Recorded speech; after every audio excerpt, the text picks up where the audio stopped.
in continuation to last video, if you remember, my friend asked, hey, did you use protection? And after she beat me up, but they thought she beat me up in another way where I need to wear that rub anyway. And then everyone in the group chat laughed at me. It was horrible. I almost left the group chat. So the friend who said that, right? I said towards the end of the video, I was supposed to meet him later that night. And so I did. First, I started getting some headaches because I started looking it up. When people do adjustments to your neck at like a chiropractor, it could like, you start getting minor headaches. So I went home to get a Tylenol. Then I went to pick him up at the train station. So the plans for tonight was we were going to drive out about 40 minutes to go to this mystic store. You know, a store that has like tarot cards, crystals, all that divination stuff, right? So now why spend 40 minutes to drive out there, right? You can just order that stuff out of Amazon. Well, according to my friend, they were going to perform a group LBRP. Now, some of you may not remember what this is or maybe new here. I used to do this about 2 years ago. LBRP is Lesser Banishing Ritual of the Pentagram. On my screen right now, I'm showing an example. This is like an animation of it. This is a Catholic ritual, but many Catholics, even though Catholicism is very ritualistic, a lot of Catholics don't like using ceremonial magic or high magic. So what's the point of this, right? This is a ritual where you, in a sense, summon the archangels. You know, Raphael, Uriel, Michael, Gabriel. It's supposed to be pronounced in that fashion, right? The objective is to essentially summon the essence or spirit of these archangels, you know, part of God's army, and pray and ask them for protection, guidance, and so forth. Again, this is Catholicism, but it's just not something people do in church. Now, I'm not Catholic, just throwing it out there. I'm just going to this ceremony because my friend who I'm traveling with here is Catholic and he's very into this. So I picked him up, right? At the train station. We went to get some food. I said, I'll pay. And then, you know, I parked in front of his house and then he decided that he was going to drive us there, right? So everything was fine. We were there. We arrived at 8 p.m. and we were there until like 12 a.m. Why? Well, the ritual was short, but the group we were in, we ended up talking for hours about like history, metaphysics, philosophy, alchemy, and a bunch of other stuff. So boom, we decided to leave at midnight, right? I said bye to some people and we both hopped in the car. Now, for some reason, I don't know why GPS does this. It says the drive home was like an hour long and there was no traffic, but getting there was shorter.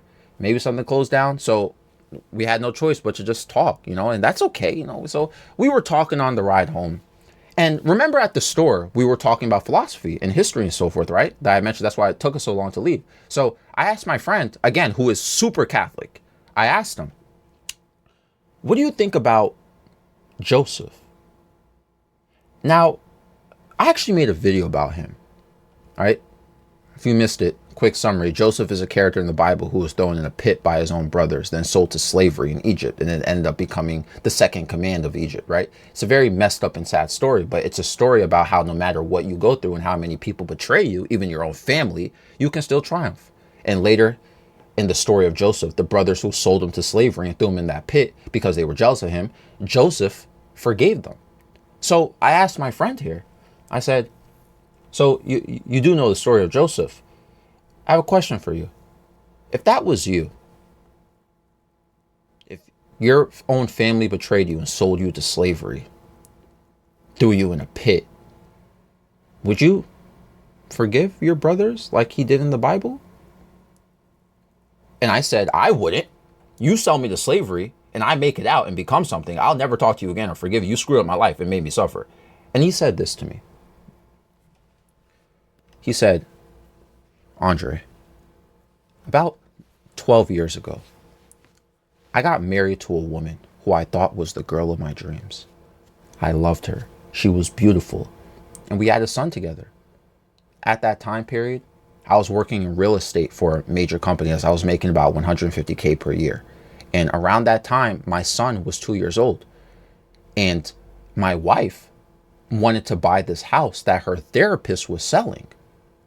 So basically, the therapist that she had, it was a female, by the way, the therapist was selling her house and the wife felt like this was her dream house. She wanted to move out to that current place. So my friend continued and he said, so after I saved up some money together with her, we bought the house. Then 3 months into me buying this house in my name, she requested a divorce. And my friend was telling me that he felt an intense amount of anger about that. Self-hatred because of this situation. This was the girl of his dreams. He married this woman. He had a child with this woman. He felt like he was used for his money. He felt like he wasn't loved by her this whole time. And because she wanted a separation, how the legal system works in America, and this is why I keep saying, I see people get mad about this in the comments when I say this. I don't see a reason to get married to someone unless there's some sort of benefit that comes with anything besides just, oh, we're married, I love you. Like, bro, like my friend said, he bought the house in his name, and that divorce, even though he owns the house legally, paperwork, he got kicked out of the house, and he has to pay child support for that 2-year-old son. So he was angry about it. And I think everyone listening, you would be too. He said he struggled to talk to people about it because it would make him so furious. He was homeless in a sense. How you pay for a house and you get kicked out of your own house just because of a marriage, just because of how divorce works. So, yo, how you get your wife's dream house? you pay for putting your name and everything. Now you gotta pay child support for this kid as well. That's a lot of money too. You ever seen people get it? So he ended up renting a basement apartment and slept on the couch. And all of his money was being taken away because of that child support. So he was struggling with his finances. At the same time, the market crashed. Remember, he worked in real estate. I don't remember what year, but there was one year in America where the real estate market just went straight down. So he got screwed up there too. He lost everything. And he told me.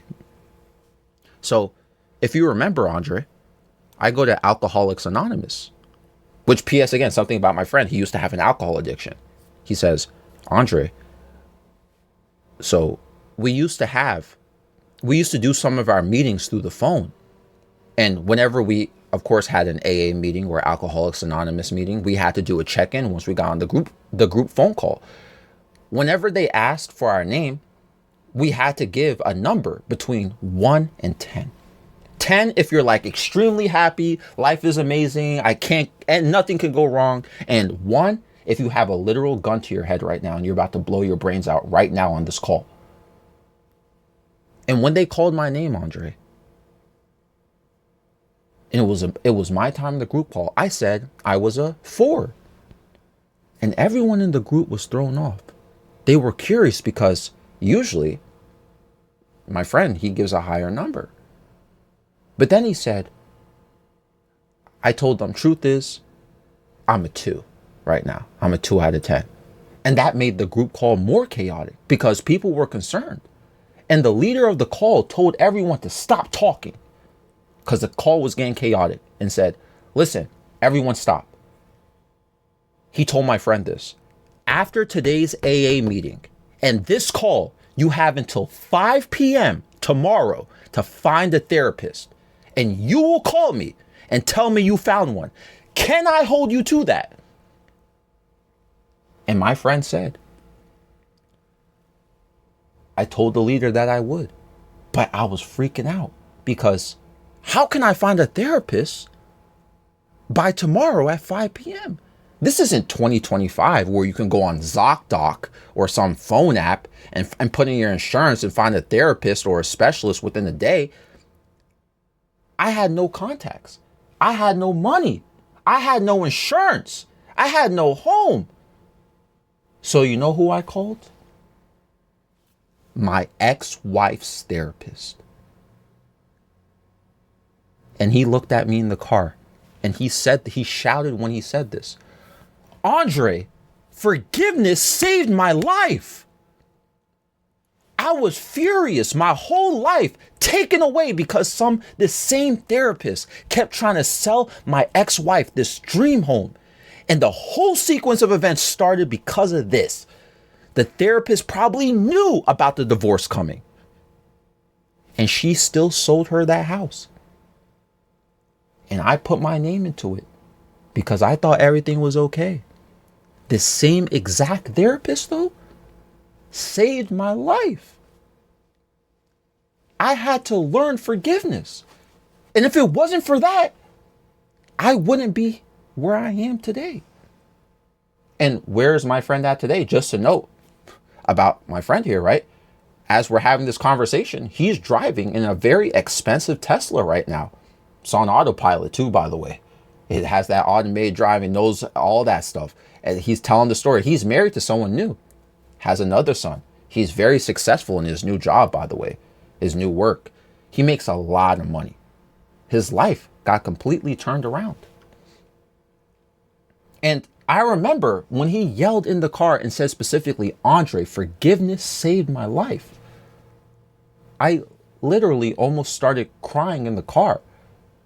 This friend, I love him so much. When I went to the psych ward during the summer, only 2 people visited me. My father and this guy. My other friends, they stayed in touch with my mom and everything, but this guy went into hell, because that place is hell, and sat with me at the psych ward, and he hugged me there. And it made me emotional in the car when he said that, because somebody saved his life. And he is now here to support mine. I care about him so much. I can't imagine him going through this or taking his own life back then. He said he was a 2. Remember, 1 was saying you have a gun to your head, you're about to blow your brains out right now. He's a 2. He's right around the corner. I would have never known this guy. He would have never made it out. The struggles he made it. He was going through. But he put his anger aside and asked the same person who sparked these events that ruined everything for help. And she gave him help, that therapist. And it helped him get on his feet again. Now his life is much better. It was meant to happen. The tragedies you go through, there's always something better on the other side. And I was sitting in the car after this story and I said, sorry. Literally, I just said, I'm sorry. And he said, Andre, don't be sorry. There's nothing to be sorry about. Take it as a lesson. And I told him I loved him, and he said, I love you too. And we enjoyed the rest of the car ride home. This episode is found on Spotify and YouTube. Times Square. Nightmare 7 a.m. in the morning though. No surprise. Times Square's you and I under those lights. No disguise. Don't tell me everything you wanted was a lie. All those city lights, it's an endless night. Never expected you to bring me so much life. Close my eyes too long, then it's time to say goodbye. Let's dance all night until the stars don't show glow. Till the sunrise, then we go solo. Making up for all the times that we were low. Let's make some memories before we do go. Let's dance all night until the stars don't show glow. Till the sunrise, then we go solo. Making up for all the times that we were low. Let's make some memories before we do go. Caution. Wait a moment, keep my heart locked away, it's filled with emotion. Gave the key to you, right in front of you is open. Hey, try your best to not leave it broken.